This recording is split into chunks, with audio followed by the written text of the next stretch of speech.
로마서 30일 필사와 묵상, 오늘 12일째 되는 날입니다. 로마서 7장 말씀을 같이 보겠는데요.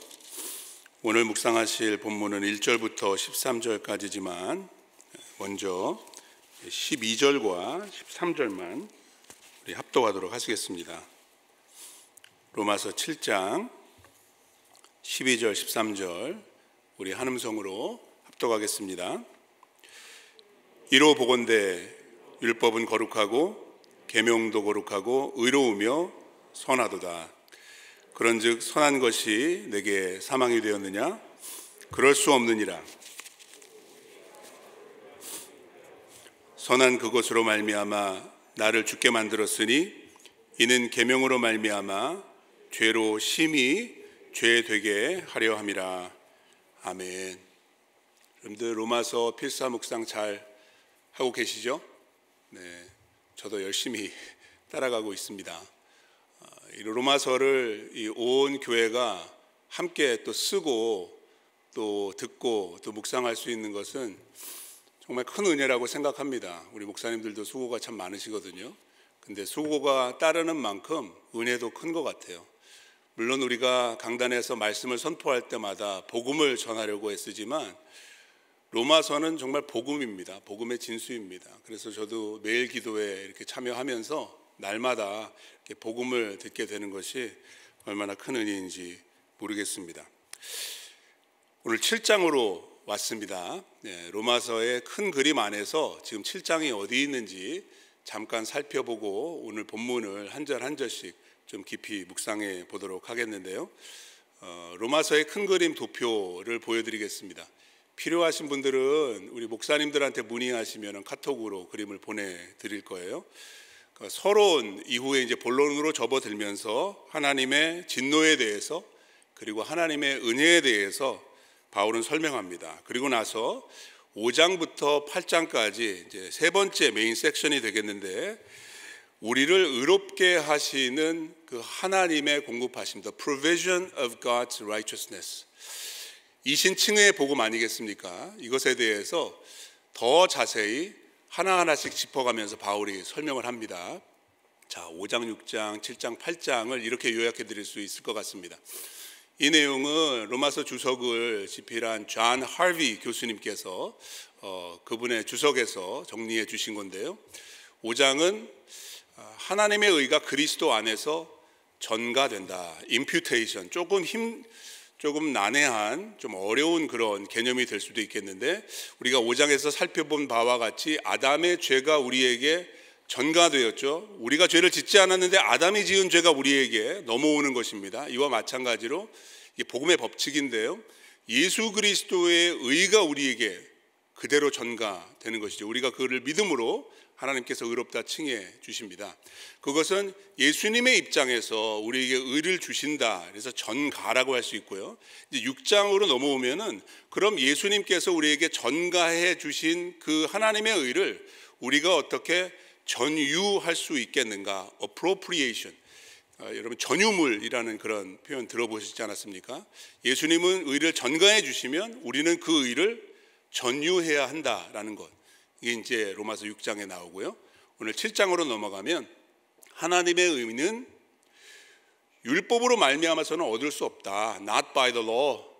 7장에서 그래서 율법에 대한 이야기가 굉장히 많이 나오고 이제 8장으로 넘어가면 율법이 아니면 뭘까요? 성령에 의해서 우리가 하나님의 의를 누리게 된다. 그래서 율법은 아니다. 7장 성령이다. 8장에 넘어가게 되면은 아마 바울이 기록한 서신 가운데 성령에 대한 언급이 가장 많이 나오는 그 장이라고 할 수 있겠습니다. 오늘은 그 대신에 율법입니다. 8장 가시면은 좀 더 은혜롭습니다. 근데 율법을 통해서도 우리가 은혜를 좀 발견할 수 있으면은 좋겠는데요. 오늘 1절부터 13절까지 아직 우리가 다 읽지는 않았지만 이 내용 가운데 법이라는 언급이 여러분들 개역 개정 성경에 보시면 5번, 율법이라는 언급은 10번, 그리고 계명이 또 5번 나옵니다. 그래서 총 20번에 걸쳐서 13절밖에 되지 않는데 20번에 걸쳐가지고 법, 율법, 계명이 계속해서 나오는 것을 보면 오늘 섹션은 율법에 관한 거구나 분명히 알 수 있습니다. 근데 바울이 6장에 이르기까지 하나님의 은혜에 대해서 계속해서 설명을 해왔고, 특별히 6장 말씀해 보시면 이런 내용이 있지 않았습니까? 14절에 너희가 법 안에 있지 아니하고 은혜 아래 있다. 자, 15절에도 우리가 법 아래 있지 아니하고 은혜 아래 있다. 그렇기 때문에 우리가 7장으로 넘어왔어도 은혜를 떠나는 것이 아닙니다. 법을 보아야 하는데 그 법을 어떻게 보아야 하냐 하면 은혜 아래에서 볼 수 있어야 한다라는 것입니다. 그래서 오늘 설교 제목을 은혜 아래에서 본 율법, 이렇게 잡아 보았습니다. 은혜 아래에 있는, 더 이상 율법 아래에 있지 않고 은혜 아래에 있는 우리들은 율법을 어떤 관점에서 보고 또 이해해야 할까요? 오늘 본문 내용을 1절부터 6절까지 그리고 7절부터 13절까지 두 단락으로 나누어서 한번 살펴보도록 하겠습니다. 첫 번째, 은혜 아래에서 율법은 더 이상 우리를 지배할 수 없다. 이 사실을 명심하고 율법을 볼 수 있어야 한다는 것입니다. 자, 1절을 보겠습니다. 1절 말씀에서 바울은 이 율법의 원칙 또는 법칙, 그 프린시플에 대해서 이렇게 소개합니다. 형제들아, 내가 법 아는 자들에게 말하노니, 여기 형제들아라고 하는 것을 보면은 지금 그리스도인들, 이미 예수를 믿고 복음을 받아들인 사람들에게 율법의 원리, 원칙에 대해서 설명하고 있는 것입니다. 너희는 그 법이 사람이 살 동안만 그를 주관하는 줄 알지 못하느냐. 당연한 것이죠. 이건 상식입니다. 법은 살아 있을 때만 적용이 되는 것입니다. 죽으면 어떻게 되죠? 사망이 율법으로부터 자유케 합니다. 이게 율법의 법칙이라는 것이죠. 이것을 2절과 3절에 가서 비유를 통해서 설명을 합니다. 자, 2절 보겠습니다. 남편이 있는 여인이 그 남편 생전에는 법으로 그에게 매인받으나 만일 그 남편이 죽으면 남편의 법에서 벗어나느니라. 자, 1절의 원칙을 부부관계, 혼인관계를 통해서 비유로 설명하고 있습니다. 남편이 살아있으면 남편에게 매여 있습니다. 근데 남편이 죽으면 그 남편으로부터 자유할 수 있습니다. 아니, 목사님, 이혼해도 자유할 수 있는 거 아닙니까? 우리 그렇게 생각이 들잖아요. 근데 바울은 지금 여기 법 아는 자들, 구약의 율법을 아는 자들에 대해서 지금 설명하고 있습니다. 신명기 24장 말씀에 보면은 이 이혼법에 대한 내용이 있는데요. 애석하게도, 그리고 어떻게 보면은 이 불공평한 문화입니다. 남성 우월적으로 적용되는 법인데, 유대의 법에 의하면은 남자는 이혼할 수 있어도 여자는 이혼할 수가 없습니다. 그 당시의 문화는 여자가 남자를 통해서, 미혼일 경우에는 아버지를 통해서, 결혼하면 남편을 통해서 법적으로 사회적으로 보호를 받는 그런 제도가 있었기 때문에 여자들은 이혼하지 않습니다. 근데 남자들이 이혼할 수 있는 법이 나와 있어요. 그래서 그 입장에서 지금 법을 설명하고 있는 거예요.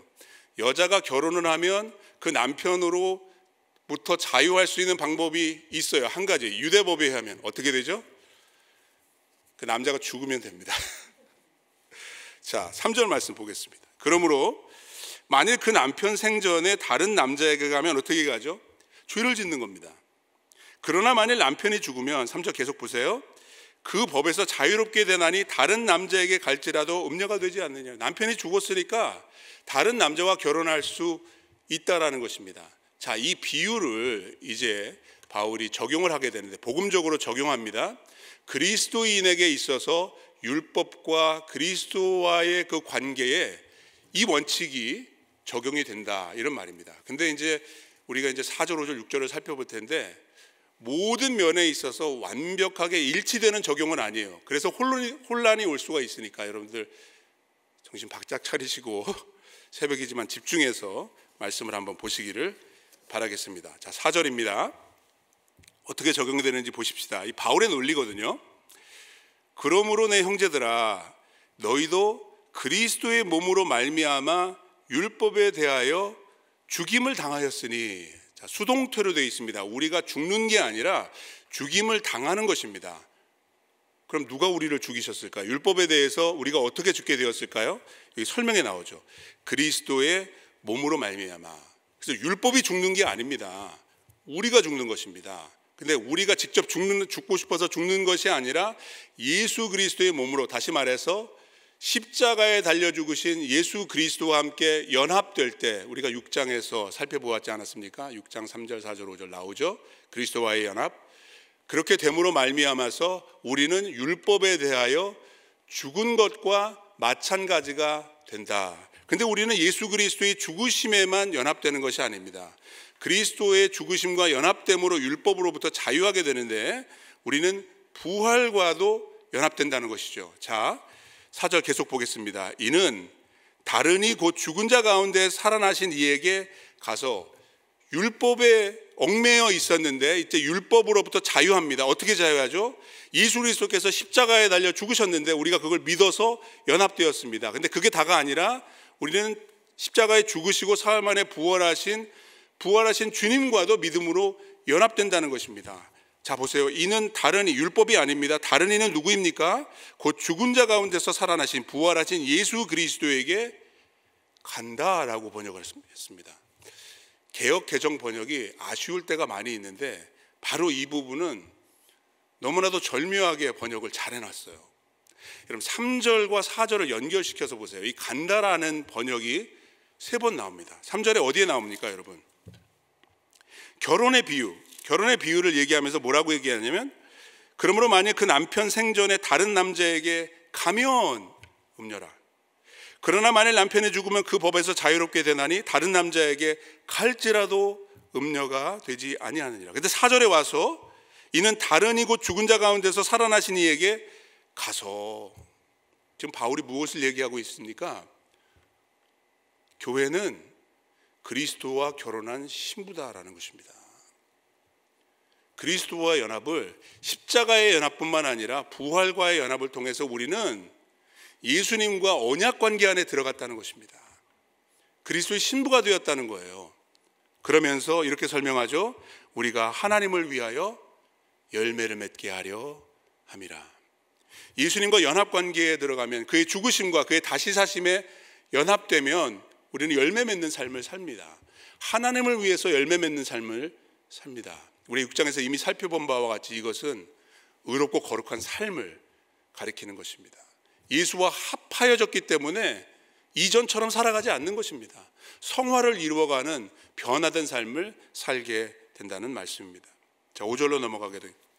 하지만 그리스도와 연합하기 전에는 우리가 죄 아래, 율법 아래 있었습니다. 그리고 하나님의 진노 곧 사망 아래 있었었다고 바울은 다시 한번 강조해 줍니다. 5절입니다. 우리가 육신에 있을 때에 율법으로 말미암는 죄의 정욕이 우리 지체 중에 역사하며 우리로 사망을 위하여 열매 맺는, 하나님을 위하여 열매 맺는 것이 아니라 하나님의 진노 아래에서 사망을 위하여 열매 맺게 되었다고 말하고 있습니다. 이 부분을 가지고 신약학자 마이클 버드는 애다믹 트라이앵글이라고, 아담의 삼각관계라고 설명을 하고 있습니다. 율법, 죄, 그리고 사망. 그리스도와 연합하기 전에 우리의 영적 상태입니다. 그러나 이제는, 자 6절 보십시오. 이제는 우리가 얽매였던 것에 대하여 죽었으므로. 어떻게 죽었습니까? 4절에 나왔죠. 그리스도의 몸으로 말미암아 율법에 대하여 죽임을 당한 것입니다. 그래서 율법에서 벗어났고요. 6절 계속해서 봅니다.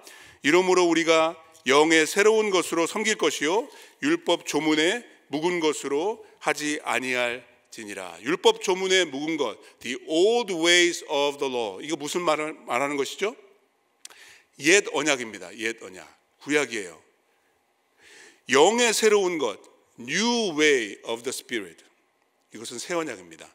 우리가 예수 그리스도의 십자가의 죽으심과 연합하고 사흘 만에 부활하신 그분의 다시 사심과 연약함으로 말미암아서 우리는 더 이상 율법 아래 옛 언약의 얽매인 사람들이 아닌 하나님의 택함 받은 새 언약 백성이 되었다라는 것을 여기에서 강조해주고 있는 것입니다.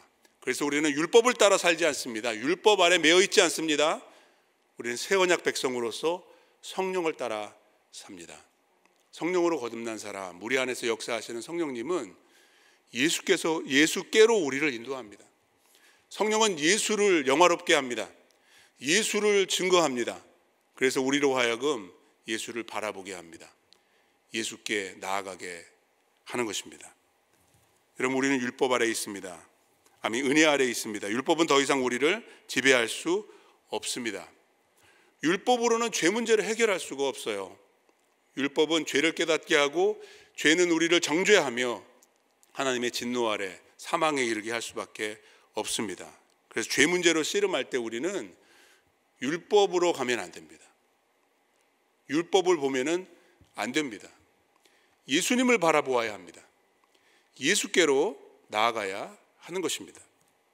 이동원 목사님의 이 로마서 이야기라는 책에 보시면 이런 이야기가 나옵니다. 실화라고 하시는데요. 네덜란드에 엘리나라 하는 78세 되는 할머니가 사셨답니다.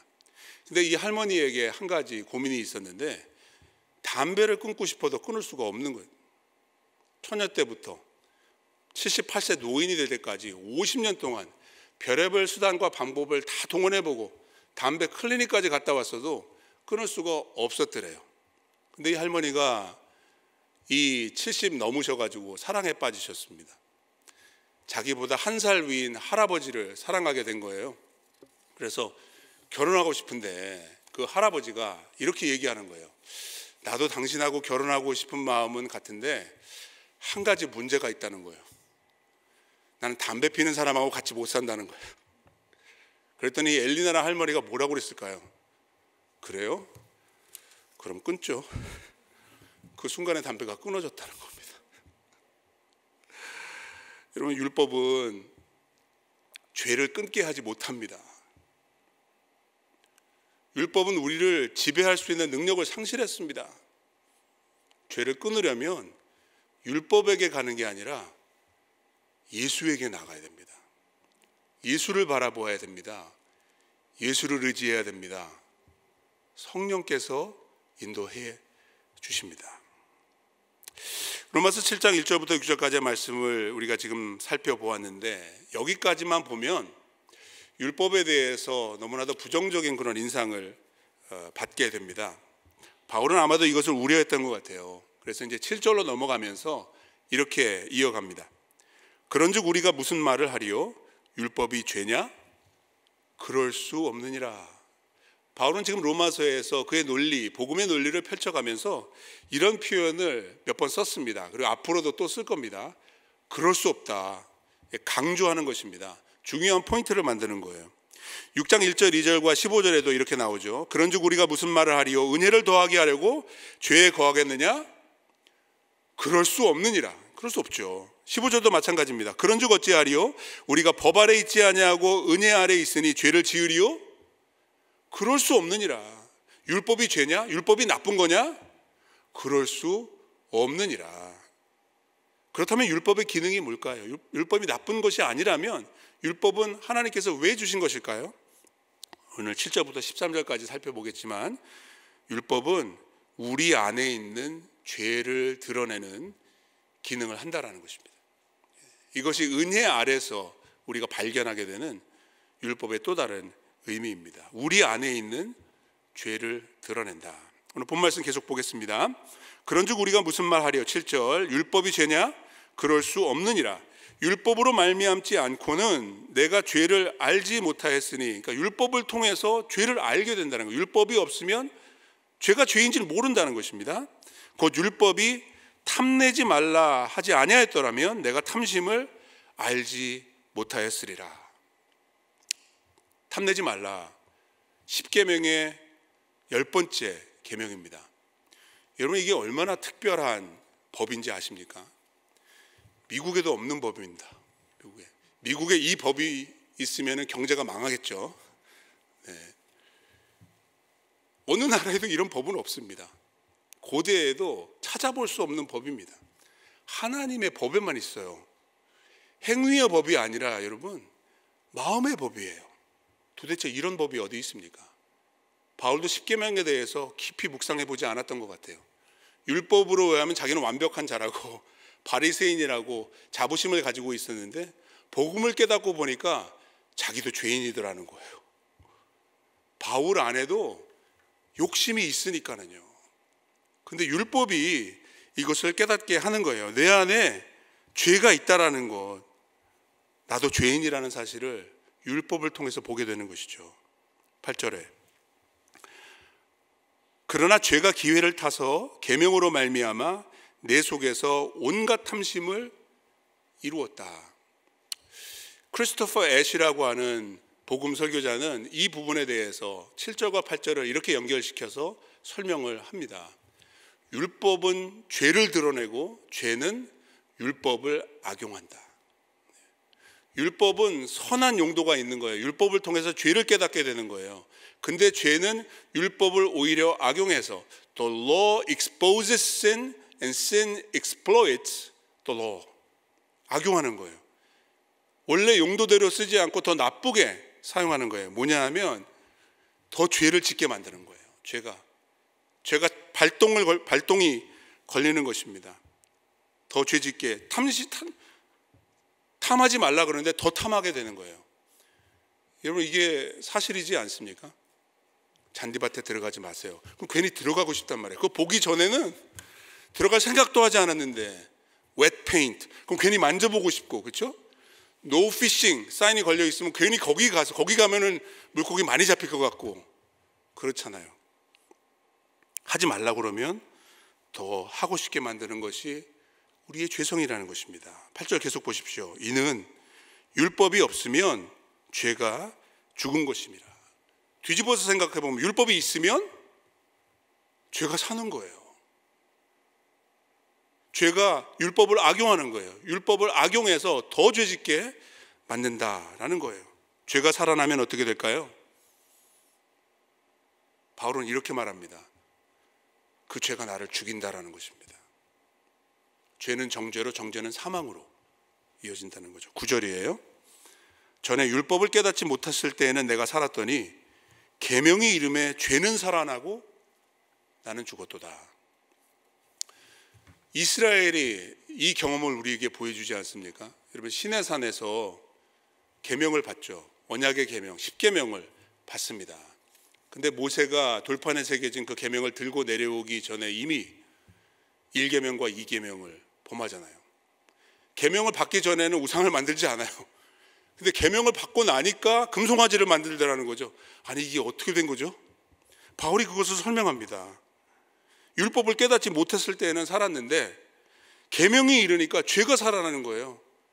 그리고 그 죄 때문에 내가 죽는 것입니다. 10절. 생명에 이르게 할 그 계명이 내게 대하여 도리어 사망에 이르게 하는 것이 되었도다. 그렇죠. 여러분, 신명기 말씀해 보십시오. 모세가 이렇게 말합니다. 내가 생명과 사망을 내 앞에 두었은즉 너와 네 자손이 살기 위하여 생명을 택하라. 율법을 주신 거는 살라고 주신 거예요. 근데 율법이 왔는데 죄가 그 율법을 악용하니까 나를 살게 만드는 게 아니라 죽게 만들었다는 거예요. 11절. 죄가 기회를 타서 계명으로 말미암아 나를 속이고 그것으로 나를 죽였느니라. 그리고 나서 12절과 13절에서 이 7절부터 11절까지에 대한 내용을 바울이 이렇게 결론을 짓습니다. 두 가지 결론인데요. 첫 번째는 율법이 문제가 아니라 죄가 문제라는 거죠. 율법이 문제가 될 수 없는 이유는 율법은 그 율법을 주신 하나님의 성품을 반영하기 때문이라는 거예요. 자, 12절입니다. 이로 보건대 율법은 거룩하고 계명도 거룩하고 의로우며 선하도다. 율법이 거룩합니다. 율법이 의롭습니다. 율법은 선한 것입니다. 왜 그럴까요? 그 율법을 주신 하나님이 거룩하시고 하나님이 의로우시고 하나님이 선하시기 때문에 율법도 선하고 의롭고 거룩한 거예요. 문제는 율법이 아니에요. 문제는 죄죠. 13절. 그런즉 선한 것이 내게 사망이 되었느냐? 그럴 수 없느니라. 오직 죄가 죄로 드러나기 위하여 선한 그것으로 말미암아 나를 죽게 만들었으니 이는 계명으로 말미암아 죄로 심히 죄되게 하려 함이라. 죄는 율법을 악용하지만 하나님께서는 율법을 선용하셔서 율법을 통해 죄의 실체를 드러나 보이게 하신다는 것이죠. 율법은 우리 안에 있는 죄를 드러내 보여줍니다. 그래서 죄를 깨달으면 어떻게 될까요? 우리는 십자가로 나아갑니다. 이미 살펴본 바와 같이 율법으로는 죄 문제를 해결할 수 없기 때문에 죄를 깨달으면 깨달을수록 죄가 죄로 드러나고 죄로 심히 죄되게 하는 것을 우리가 깊이 경험할 때, 죄에 대한 책망, 컨빅션을 받을 때 우리는 죄의 유일한 해결책인 예수 그리스도의 그 십자가를 향해서 더 가까이 나아가게 된다는 거예요. 그래서 율법과 복음이, 이 배드 뉴스와 굿 뉴스가 항상 같이 가야 하는 것입니다. 20세기를 대표하는 기독교 지성인 이 프랜시스 쉐이퍼라는 분이 계십니다. 미국에서 신학을 공부하시고 스위스로 가셔서 라브리 공동체라는 영성 훈련소를 만들고 많은 청년들을 영접하고 자기 집으로 초대를 해서 복음을 전했던 너무나도 훌륭한 신학자, 복음주의 신학자이신데요. 누군가 이분에게 이런 질문을 했습니다.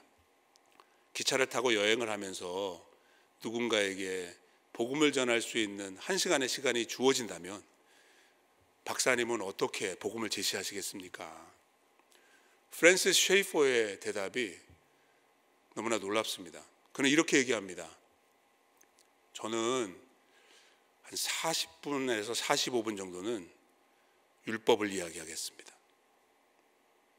하나님 앞에서 우리가 어떤 죄인인지에 대해서 알 때까지 설명을 하겠습니다. 그리고 나머지 10분, 15분 정도를 그럼 해결책이 무엇인가 복음에 대해서 이야기를 하겠습니다. 오늘날 대부분의 교회들의 그 문제가 무엇인지 프랜시스 쉐이퍼 박사는 이렇게 설명합니다. 율법이 없는 복음만 전한다는 것입니다. 그냥 무조건 굿뉴스만 전한다는 것입니다. 그래서 은혜면 다 되는 것처럼, 은혜면 죄 짓고 살아도 상관없는 것처럼 그렇게 복음을 오해하는 성도들이 많이 생겼다. 이것이 현대교회의 문제를 낳지 않았는가라고 지적을 합니다. 여러분들은 어떠십니까? 율법을 아십니까? 이런 배드 뉴스를 먼저 들으셨습니까? 죄라는 문제가 얼마나 심각한 문제인지를 깨달아야 십자가 복음을 통해서 주시는 그 은혜가 얼마나 놀라운 은혜인지를 깨닫게 되는 것입니다. 율법은 더 이상 우리를 지배할 수 없습니다. 하나님은 율법을 통해서 죄를 드러내게 하시고 죄가 심히 죄된 것을 우리로 하여금 깨닫게 하십니다. 그 이유, 그 목적이 무엇일까요? 우리로 하여금 예수께로 나아가고 오직 예수만 바라보고 예수를 의지하게 하시려는 것입니다. 오늘도 로마서 7장 말씀을 통해서 은혜 아래에서 율법을 살펴보면서 다시 한번 우리의 유일한 소망 되시는 예수 그리스도 앞으로 더 가까이 나아가는 저와 여러분들 되시기를 주의 이름으로 축원합니다. 기도하시겠습니다.